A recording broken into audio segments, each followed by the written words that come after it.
কায়কোবাদ। মহাকবি কায়কোবাদ বা মুন্সী কায়কোবাদ বাংলা ভাষার উল্লেখযোগ্য কবি, যাকে মহাকবিও বলা হয়।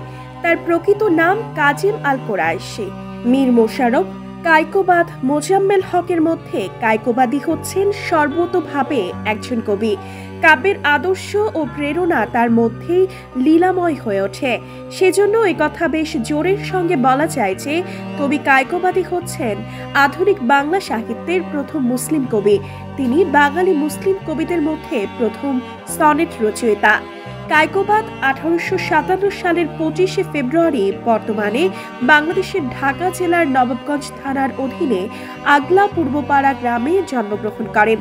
তিনি ছিলেন ঢাকা জেলা জজ কোর্টের একজন আইনজীবী শাহমাতুল্লাহ আল কোরাইশের পুত্র।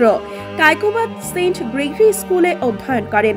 পিতার অকাল মৃত্যুর পরে তিনি ঢাকা মাদ্রাসাতে, বর্তমানে কবি নজরুল সরকারি কলেজে ভর্তি হন, যেখানে তিনি প্রবেশিকা পরীক্ষা পর্যন্ত অধ্যয়ন করেছিলেন।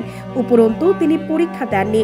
বদলে তিনি পোস্টমাস্টারের চাকরি নিয়ে তার স্থানীয় গ্রামে ফিরে আসেন, যেখানে তিনি অবসর গ্রহণের আগ পর্যন্ত কাজ করেছিলেন। 1932 সালে তিনি কলকাতাতে অনুষ্ঠিত বঙ্গীয় মুসলিম সাহিত্য সম্মেলনের প্রধান অধিবেশনে সভাপতিত্ব করেন।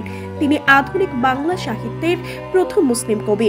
বাংলা কাব্য সাহিত্যে অবদানের জন্য 1925 সালে নিখিল ভারত সাহিত্য সংঘ তাকে কাব্যভূষণ, বিদ্যাভূষণ ও সাহিত্য রত্ন উপাধিতে ভূষিত করেন।